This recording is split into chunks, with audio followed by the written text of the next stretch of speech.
Contractor, शिल्पकार सब लापता है। मुख्यमंत्री के बेटे को पूछो कहाँ है। देवेंद्र फडणवीस छत्रपति शिवाजी महाराज के दुश्मन है। छत्रपति शिवाजी महाराज दुश्मनों से नहीं हारे, बीजेपी के भ्रष्टाचार से हारे हैं। कि जो आदमी मंत्री बोलता है महाराष्ट्र का कि पुतला गिर गया, अच्छा हो गया, ये अच्छे के लिए हुआ है, ऐसी व्यक्ति देवेंद्र फडणवीस के साथ काम करती है। जूते मारने चाहिए उसको। कॉन्ट्रैक्टर, शिल्पकार सब लापता है। मुख्यमंत्री के बेटे को पूछो कहाँ है। मुख्यमंत्री के बेटे को पूछो आपटे कहाँ है, उनके सब साथी कहाँ है, पूछो उनको। नेवी ने बनाया था, हमने नहीं बनाया था। और जो घटना हुई, अरे देवेंद्र फडणवीस छत्रपति शिवाजी महाराज के दुश्मन है। हाँ, नेवी ने क्या बनाया था? क्या बनाया था? पीडब्ल्यूडी ने बनाया है, सरकार ने बनाया है। आपकी सरकार जिम्मेदार है फडणवीस जी। आप ज्यादा हमारा मुंह मत खोलने को मजबूर करिए हमें। यह आपका पाप है। छत्रपति शिवाजी महाराज दुश्मनों से नहीं हारे, बीजेपी के भ्रष्टाचार से हारे हैं। अच्छा हुआ, कुछ होना था इसलिए जूते मारो, लोग उनको जूते मारेंगे। ऐसी दिमाग में जिनके गंदगी भरी है कि जो आदमी मंत्री बोलता है महाराष्ट्र का कि पुतला गिर गया, अच्छा हो गया, ये अच्छे के लिए हुआ है, ऐसी व्यक्ति देवेंद्र फडणवीस के साथ काम करती है। एकनाथ शिंदे की गैंग, हाँ, जिसको बनाया फडणवीस ने, ये गैंग। और फडणवीस बोलते हैं, फडणवीस उनकी वाहवाह कर रहे हैं।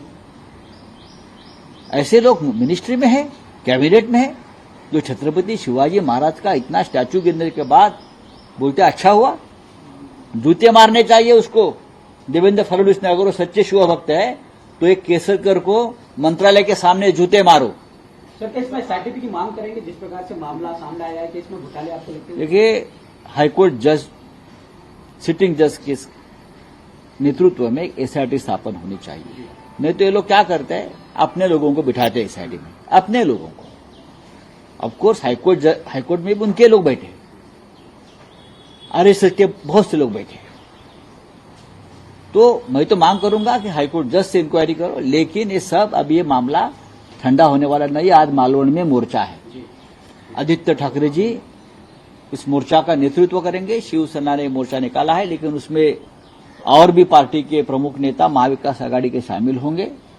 मैं भी खुद जा रहा हूं परसों, हम भी वहां जाएंगे, हम भी देखेंगे। लेकिन पूरे महाराष्ट्र में जिस प्रकार के लोगों के मन में एक उद्रेक है, हाँ, तो देखते हुए महाराष्ट्र में क्या होगा मुझे पता नहीं। मुद्दा तो मालवण का भी रहेगा। छत्रपति शिवाजी महाराज का पुतला जिस प्रकार से गिरा हो, जिसके बाद जो राज्य में स्थिति निर्माण हो गई, ऐसे बहुत से मुद्दे हैं जिसके ऊपर तुरंत चर्चा हमको करनी पड़ेगी।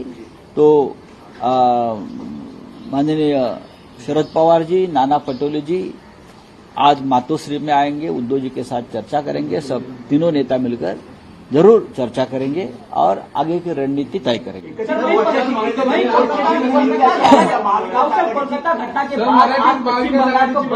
बीजेपी ने किया इस बंद को, आप क्योंकि हालांकि जब बंद का ऐलान किया तो हमें रोका गया, क्योंकि यहाँ मोदी जी की सरकार चलाते हैं, यहाँ मोदी जी सरकार चलाते हैं, यहाँ अमित शाह सरकार चलाते हैं। तो वही घटना है, यहाँ भी उस प्रकार से ही एक कांड हो गया, बलात्कार का, रेप का। हमको रोका गया, लेकिन पश्चिम बंगाल में नहीं रोका है, क्योंकि वहां ममता दीदी की सरकार है, बीजेपी विरोधी सरकार है। यह हमारा कानून, यह हमारी न्याय व्यवस्था है। हाँ, डबल स्टैंडर्ड जुडिशरी इस देश में चला रहे हैं मोदी और शाह जी। हाँ, हमको रोका गया ना। हम क्या करने वाले थे? हमारी भावना व्यक्त करने वाले थे जो राज्य में हो रहा है। यहां भी वहां भी आरोपी को पकड़ा है ना। ममता दीदी की सरकार ने वहां कानूनन कार्रवाई की है, सब कुछ किया है, फिर भी वहां बीजेपी दर दिन पुलिस के ऊपर हमले कर रही है। हाँ, सरकारी मशीनरी का नुकसान कर रही है, स्कूल कॉलेज बंद कर रही है ना। ये कौन सा न्याय है, ये कौन सा कानून है? मोदी शाह चाहते हैं इसलिए सब हो रहा है ये। लेकिन महाराष्ट्र में अगर हम लोग करते हैं तो हमारे ऊपर कोर्ट कहता है कि अगर आप बंद करेंगे तो आपके ऊपर एक्शन होगा। भाई फिर कर्नाटक में भी हाई कोर्ट है, अब कलकत्ता में भी हाई कोर्ट है ना, वही कानून है ना, उसको भी हमको अलग कानून, उनको अलग कानून। ये मोदी और शाह का कानून है। सर, कविता को जमानत मिली है, सुप्रीम कोर्ट ने हाई कोर्ट को फटकार लगाई है, जिस तरह का उन्होंने कमेंट किया था कि कविता को। ये कविता 6 महीने जेल में रही, केसीआर साहब की बेटी, बिना वजह। हमको मालूम था कोई केस नहीं है, लेकिन लोकसभा चुनाव से पहले परेशान करने के लिए केसीआर जी को और उनके फैमिली को अरेस्ट किया, संजय सिंह को अरेस्ट किया उस केस में, मनोज सिसोदिया को अरेस्ट किया, और कोई एविडेंस नहीं है। ईडी भारतीय जनता पार्टी की एक्सटेंडेड ब्रांच है। ये लगभग कल तय हो गया है, कल के निर्णय के बाद। महाराष्ट्र में और पूरे देश में ईडी ने ऐसे ऐसे लोगों को पकड़े हैं जो निर्दोष लोग हैं, निर्दोष है। और भारतीय जनता पार्टी, आप करो ना ईडी की इंक्वायरी, ये पुतले में कितना पैसा खाया है शिवाजी महाराज के, मनी लॉन्ड्रिंग वहां भी हो गया है ना, कहां गया पैसा? ये लोगों ने, बड़े बड़े लोग मॉरिशस के रूट से मनी लॉन्ड्रिंग करते हैं, अब एक थाना का रूट आया है, थाने के रूट से मनी लॉन्ड्रिंग करते हैं। मैंने सुना है ये लोगों ने 4000 करोड़ जमा किए हैं चुनाव लड़ने के लिए। कहां से आया पैसा 4000 करोड़? मेरा आंकड़ा है 4000 करोड़ जमा किया है ये मिंदे ग्रुप ने चुनाव लड़ने के लिए। उस 4000 करोड़ में 100 करोड़ छत्रपति शिवाजी महाराज का जो स्टैच्यू गिरा है ना, उस भ्रष्टाचार के भी है।